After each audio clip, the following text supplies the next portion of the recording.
you.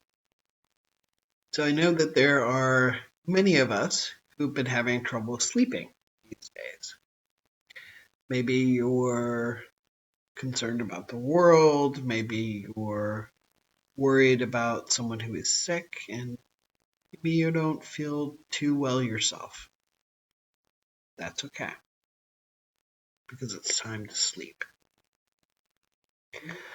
One of the things I remember fondly is reading stories to my daughter to help her go to sleep. I love reading. I love being read to. And so these are some stories for all the little people out there who are having trouble sleeping and all the big people out there who are having trouble and all the big people with little people inside like me.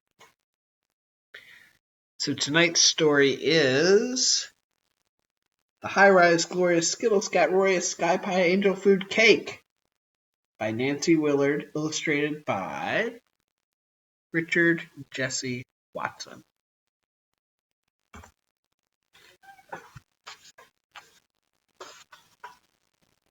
I have a cat joining. High-Rise Glorious Skittle Skat Roarious Sky Pie Angel Food Cake.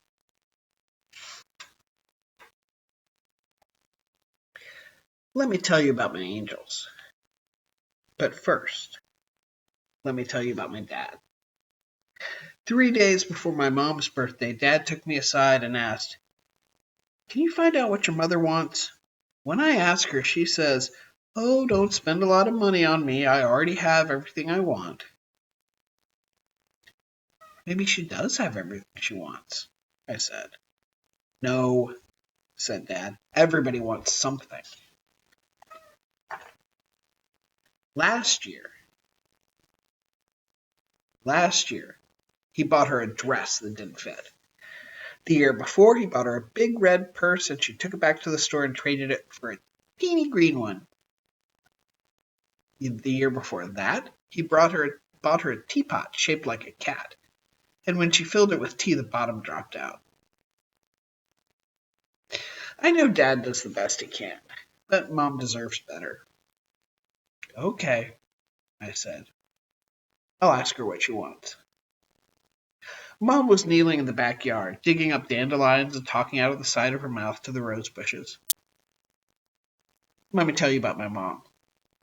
She says if you talk to your flowers, they'll grow better. Spring and summer, I hear her asking the roses if they need anything. More water? More fertilizer? Once she heard a dandelion trying to roar. She said it sounded like a grasshopper yawning. Mom, I said, what do you want for your birthday? Make me something, she answered. I like the presents you make best of all.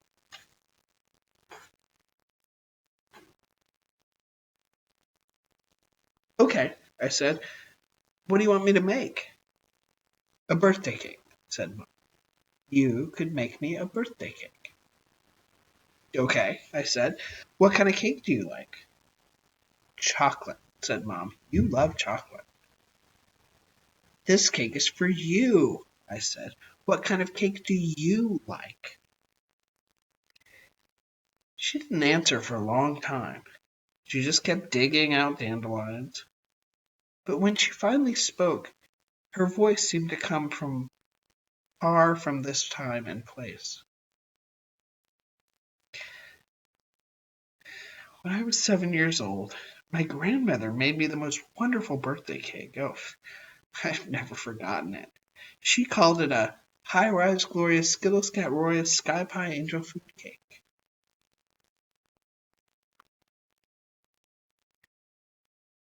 Is it in the joy of cooking? I asked. Out of the corner of my eye, I could see Dad hovering by the front door, trying to eavesdrop on us. No, answered my mother. It's not in any cookbook. When I asked my grandmother for the recipe, she said it was just like the recipe for ordinary angel food cake, except for one secret ingredient. What was that? She wouldn't tell me. She said I'd have to find out for myself. And did you? No. And now she's dead and gone to heaven. But I'll never forget that high-rise, glorious Skittle Skat Roarious sky-high angel food cake as long as I live.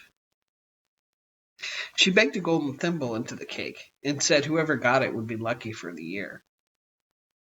Who got it? She got it herself. Dad met me halfway down the front steps. Well, what did your mom say? She wants a high-rise, glorious Skittle Skat Roarious sky-high angel food cake. A cake? She wants cake? She never eats cake. She's always dieting. I'm just telling you what she told me. Tell me again. She wants a high-rise, glorious Skittle Skat Roarious sky-high angel food cake.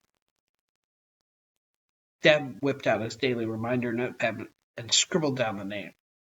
Then he tucked the notepad into his shirt pocket and smiled at me. Thank heaven that problem's settled. I'll call Capital Bakery and put it in order. You can't order this cake, I said, and it's not in any cookbook. And it's made with a secret ingredient, and only my great-grandmother knew the secret. Dad threw up his hands and went off to buy Mom a bathrobe.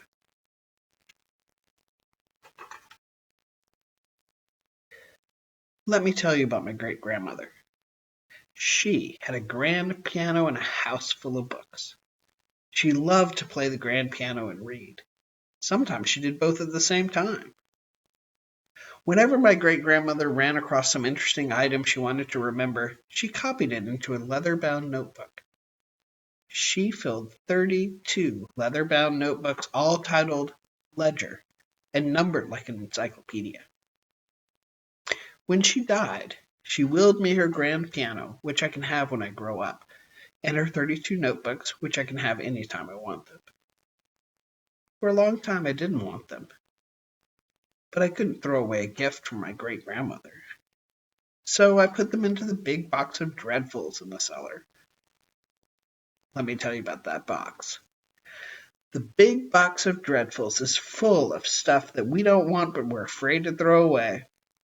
There's a hideous ceramic vase in the shape of a football that Uncle Harry and Aunt Carolyn gave Mom and Dad for a wedding present, and a self-portrait painted by Aunt Carolyn, who didn't think the vase was grand enough.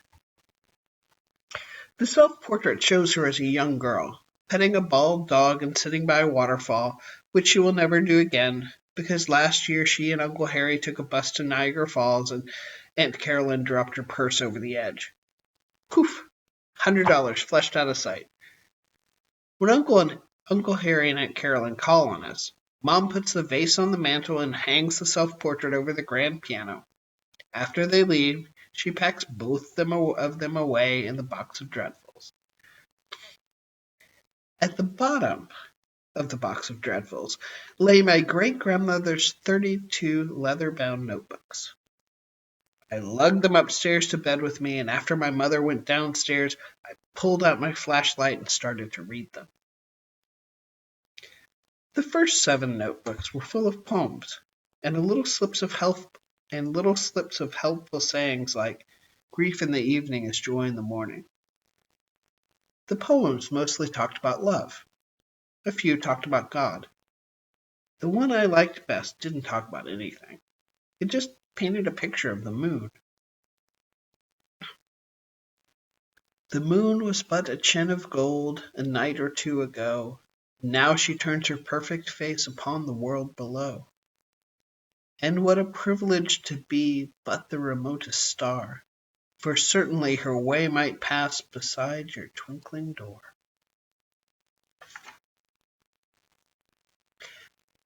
After she'd filled the 7th notebook, my great-grandmother gave up poetry and turned to crime. In notebooks 8 through 15, she'd pasted stories from the newspaper about interesting murders and thefts. A burglar in Norfolk, Connecticut, stole a case of hot dogs from a nursing home and was found the next morning asleep in front of the icebox. A florist in Kansas City, Missouri, tried to murder his partner's ghost and died of fright. A school teacher who discovered she could be in 2 places at once robbed a bank in Toledo while her better half was teaching algebra to 10th graders in Concord. I forgot all about the high-rise, glorious Skittle Skat Roarious Sky Pie Angel Food Cake until I picked up Notebook 16. It was titled Recipes. All the recipes had names that sounded as if my great-grandmother had invented them.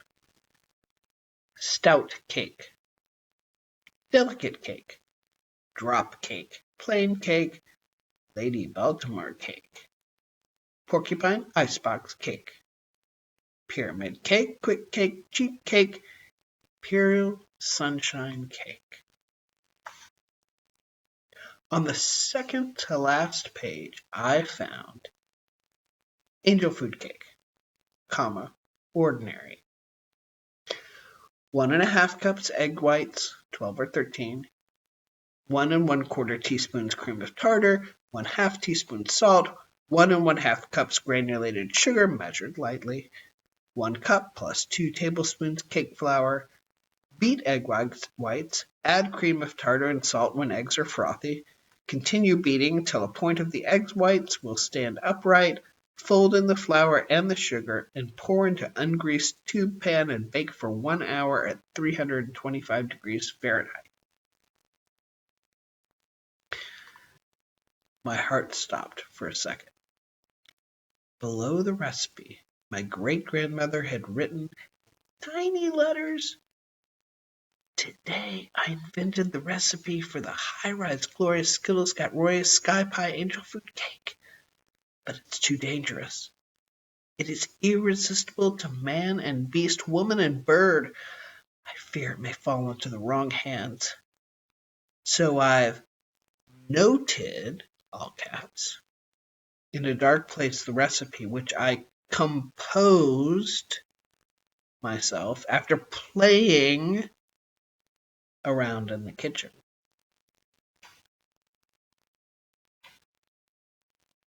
Well, that depressed me. To have almost found it was worse than not finding it at all. But I told myself not to worry. Rising early clears the brain. I turned out my flashlight, tucked the notebook under my pillow, and fell asleep. And who did I see in my sleep but my great-grandmother playing the grand piano and singing, "Right at hand or left at foot, who will help the helpless cook?" "Great-grandmother," I called, "tell me the secret." She waved at me and shook her head, and the piano tried to escape with her into the air. "Please, please," I shouted and plunged after them and hit my head on the keyboard cover. Great-grandmother stopped singing and the piano howled and I woke up. Right below my room, Mom was vacuuming. I jumped out of bed, pulled on my jeans and t-shirt and ran downstairs. Right away, I noticed Aunt Carolyn's painting over the piano and Uncle Harry's ceramic football on the mantel. Oh, let me tell you about my uncle. He's my mom's brother, and he always spills things when he visits us. Usually it's coffee on the paisley tablecloth in the kitchen, but last Thanksgiving he upset a whole pitcher of gravy on the rug. "No harm done," said Uncle Harry. "He was always like that," groaned Mom in my ear. "Bring the baking soda." The rug in our dining room has lots of pale, thin spots where she's rubbed it with baking soda. When she saw me, Mom switched off the vacuum. "Uncle Harry and Aunt Carolyn are coming today," she said. "For lunch?" "No, just for dessert. We'll eat in the living room." Uncle Harry had ruined so many tablecloths I guess Mom figured she'd keep him out of the dining room for the rest of his life. But at least she'd forgiven him. When I opened the refrigerator, I saw she'd made his favorite red Jell-O salad, molded in little dishes shaped like stars. She knew how much Uncle Harry loved that salad. An hour later, Dad, Mom, and I, and Uncle Harry and Aunt Carolyn were all gathered in the living room. And Mom said to me, "Will you serve the salad?" I brought in the tray and passed it, and everybody took a Jell-O star and a spoon. My uncle was eating his star in an absent-minded sort of way and admiring the ceramic football on the mantel. "Glad to see you get so much use out of that vase," said Uncle Harry. "Yep," said my dad. Aunt Caroline was squinting at her painting over the piano. "It's hung crooked," she said. My uncle sprang up. He held the jello in his left hand and adjusted the picture with his right.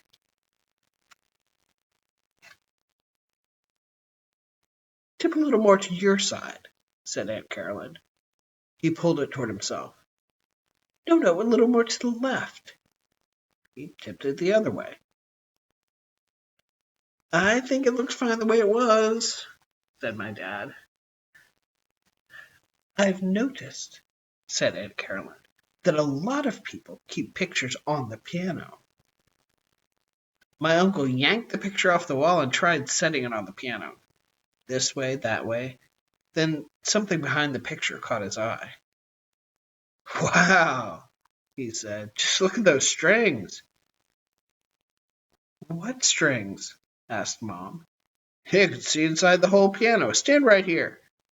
And he waved his left hand, his jello hand. The whole thing slithered out of the dish straight down into the piano. Plop, plop. "Oh, I'm sorry," cried my uncle.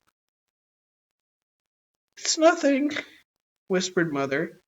She looked wild. "I'll get the baking soda," I told her, but she shook her head. "No. Bring a dry dish towel and a flashlight." When I arrived with the towel and the light, my aunt sat at the piano and tried a few chords. The piano made a damp, embarrassed noise. "Let me help," said my uncle and took the light from me. He leaned over the piano and shone the light across the hammers and strings. Then he looked up and smiled. "Why, there's no harm done. The jello has disappeared." "Disappeared?" cried my mom. Dad turned to me. "You take a look. You have the best eyes here." I shone the light all around inside the piano. Strings, hammers, no jello. I figured the piano ate it. Why shouldn't a piano like jello? "I hope it didn't drip through," said Mom. I scrunched down and turned the beam on the underside of the piano. No jello. But there, in my great-grandmother's spidery hand, I saw the words: "High-rise glorious, Skittle Skat Roarious, sky, pie, angel, food, cake. Made just like regular angel food and use secret ingredient. Before adding sugar, sprinkle it out on a plate and write with the first finger of your left hand, EVOL dash EVOL dash EVOL."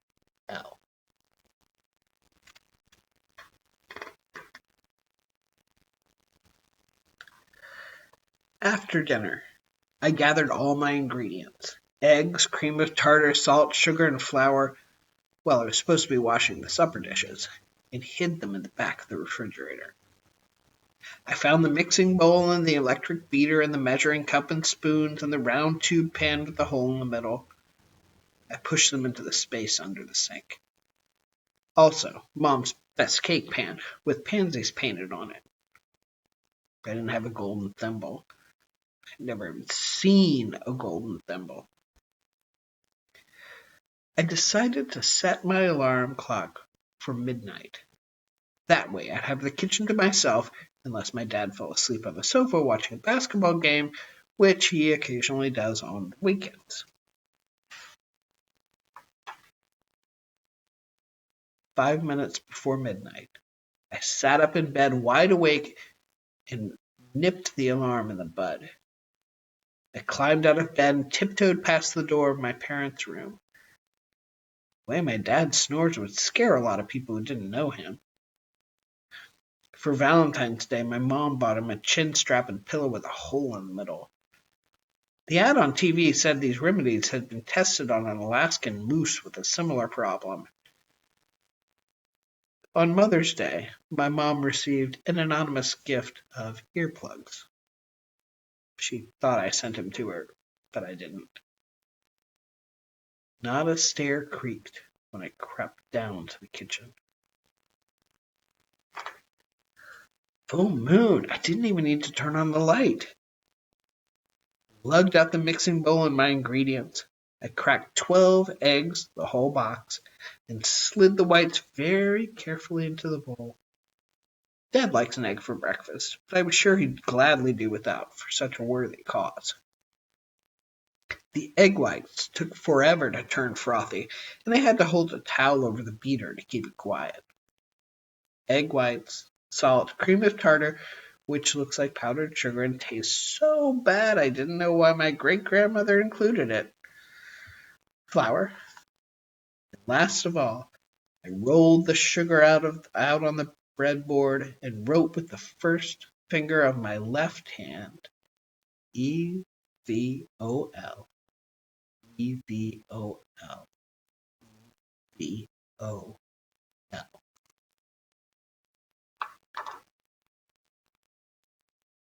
Nothing happened. Suddenly I felt stupid. What did I expect?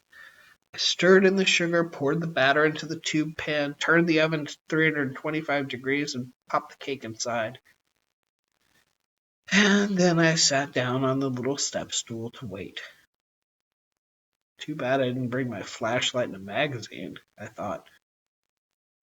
I crept into the living room and brought back a sofa pillow and the Afghan, and curled up on the floor opposite the oven.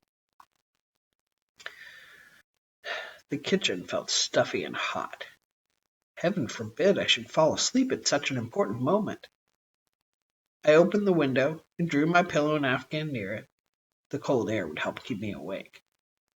In 1 hour I would check on the cake. I closed my eyes. They felt heavy, but I didn't fall asleep. I'm pretty sure of that. A rustling in the kitchen startled me. I dislike mice except in cages, and I opened my eyes in a hurry. The oven door hung open.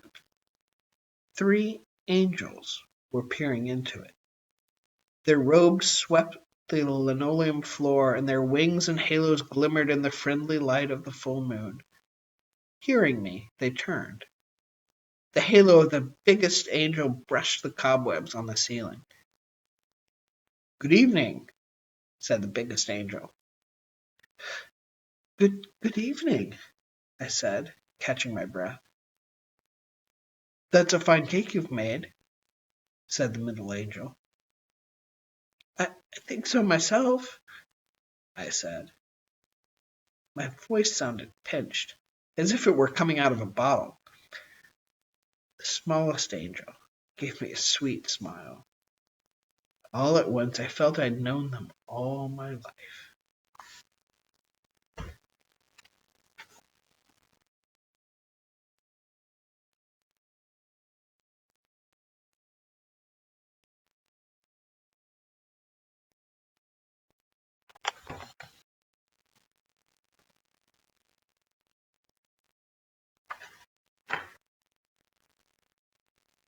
"It's been a long time since we've tasted a cake made at the hands of a little child," said the biggest angel.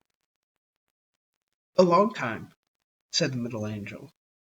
"In heaven the welcome cakes are made by angels, but I believe yours smells sweeter." I could hardly believe my ears. "You smelled my cake in heaven?" The angels nodded.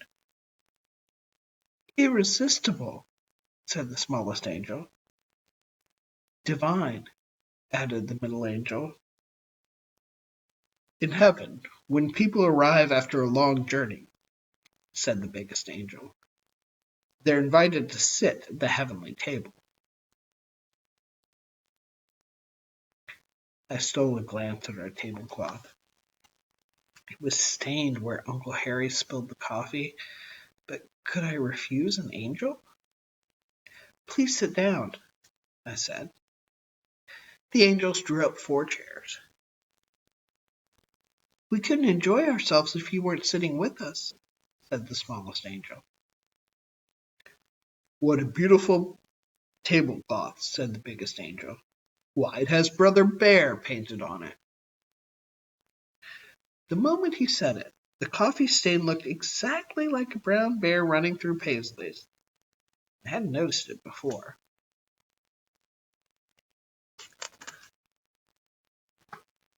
You'll want to check on your cake, I suppose, said the middle angel, to see if it's done. I jumped up, pulled a straw from the broom in the corner, opened the oven door, and poked the cake the way I've seen my mom do, to see if the cake was done. You'll want pot holders to take it out, I suppose, said the middle angel, so you don't burn yourself. I put on Mom's potholder gloves and lifted the cake out. The angels leaned forward as I turned the pan upside down on the pansy plate. Can we see the cake? Said the smallest angel. If I take it out before it's cool, it'll fall apart, I explained. I believe it's cool right now, said the middle angel. Try it. I picked up the pan and shook it. To my astonishment, the cake dropped out perfectly round on all sides. Golden ring. In heaven, said the biggest angel, when people sit at the heavenly table, they're invited to eat of the welcome cake. My heart sank. A cake with 3 pieces missing? What kind of present was that? If I cut pieces thin, I could close the ring up, but an oval cake tastes just as good as a round one. So I brought 3 napkins and 3 forks and a knife, and I cut the first piece, a mere sliver. I was about to cut the second piece when the biggest angel said, In heaven, when people are invited to eat of the welcome cake at the heavenly table, they are given a big piece. I blushed and edged the knife over a little more. Sometimes, said the middle angel, we even let them cut their own. I was going to say, if I let you cut your own, there'll hardly be anything left for Mom and Dad and me. And then I thought, can I be stingy with angels? I'll have time to make another cake before morning. Oh, they would see how generous I could be. I cut the entire cake into 3 pieces and eased the pieces onto the napkins and handed it around. The angels fanned their wings with pleasure.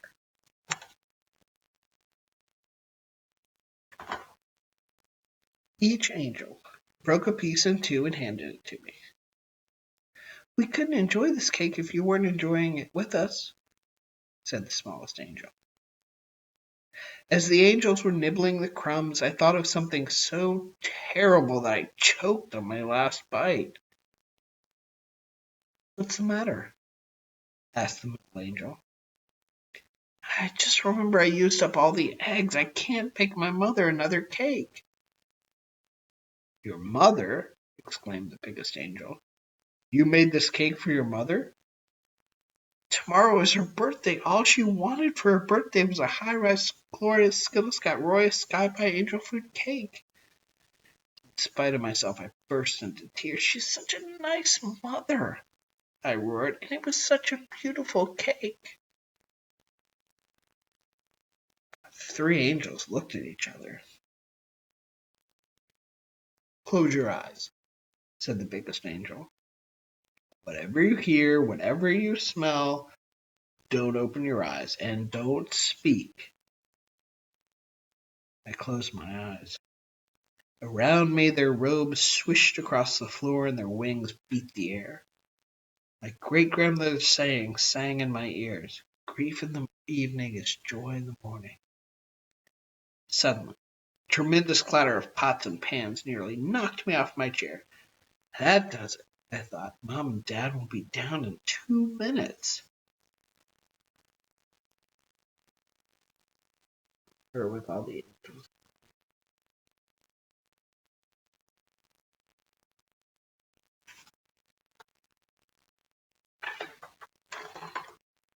But they did not come down. Such a long silence followed that I felt sure the angels must have left. As I was about to open my eyes, I heard whispering. Everything's different down here. We'll have to go for help. Heaven forbid that I should open my eyes at such an important moment. I sat so still that both my legs went numb. A breeze from the open window chilled me. And now an emptiness settled over the kitchen. The silence left by angels that have vanished. I opened my eyes. Did I doze off? The kitchen was cleaned up, everything put away. Deep disappointment settled over me like a black cloud. There was no cake on the table. Even the plate was gone. Tom's best plate with the pansies. I thought, you can't trust anyone these days. It was too early to stay up. I marched back to bed, but I didn't fall asleep. No, I lay awake for hours and then listened to the sounds of Mom and Dad rising. Voices, laughter, Dad's loose change tinkling off the bureau to the floor. Grief knotted itself at the bottom of my stomach when Mom poked her head into my room and said, "Let's all have breakfast together. I'm going to open my presents."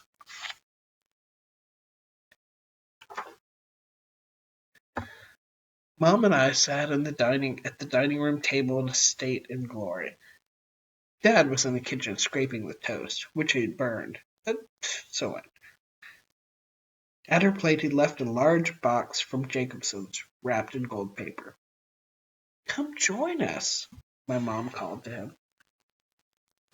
Dad pulled up his chair and his eyes danced as she ran her fingernail along the Scotch tape and pulled the paper off in one piece and folded it. She lifted the top of the box. Under a thin layer of tissue lay a white terry cloth robe, thick and soft as a cloud. "Oh, I've always wanted a terry cloth robe." She hugged Dad. She hugged the robe. She tried it on. Perfect fit. I knew she wouldn't exchange this present. Of all the clothes she owned, this robe would be her favorite. She'd wear it to pieces. Dad was grinning from ear to ear. Finally, he'd given her something she really wanted. Now it was my turn. I knew they were waiting. My present? I have to make it over again. I explained. It's going to be a little late. It felt just awful. Giving someone a birthday cake the day after her birthday is like putting up a Christmas tree the day after Christmas. "Better late than never," said my dad. "I love late presents," said Mom. "They make the fun last longer." Mom had a knack for making the best out of a bad deal. She noticed that Dad had forgotten to pour the orange juice, so she put on her new robe and padded barefoot into the kitchen, humming. "Did you make toast in the oven?" she called to Dad. "No," he answered. "That's strange. The oven's on." I ran into the kitchen. Dad followed. I laid my hand on the oven. It was cold. I'm very careful about turning off electrical things, but a golden light was streaming around the door as if something inside wanted our attention. Mom opened the door and gave a cry of astonishment. "What a beautiful cake! And all frosted. How on earth did you make it?" "Surprise!" I said. Nobody was as surprised as I. "Never mind the toast," said Mom. "Let's have cake for breakfast." She carried the cake high over her head and set it right in the middle of the table. The golden crust didn't show under the sugar roses and the sugar carts. It's almost too beautiful to eat, said Mom. Since we were all hungry, she cut 3 pieces. I was dying to taste mine, but Dad said, "Your mom should take the first bite." Mom bit into the cake. She closed her eyes, and in a voice that seemed to come from far away, far from this time and place, she whispered, "High rise glorious, Skittle Skat Roarious, sky high angel."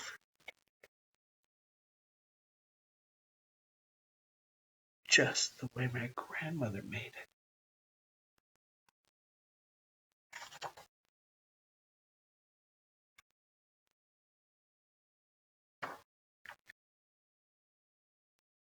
Dad bit into his piece. "Heavenly," he said. Now he was the one looking surprised. Suddenly, Mom stopped eating. Her teeth crunched down on something hard.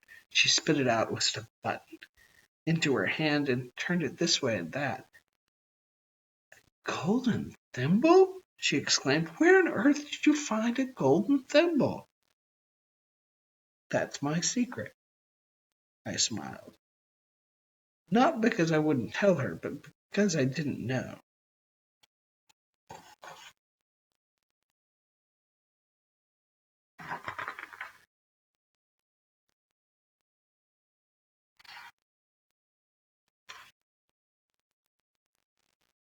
That's the end.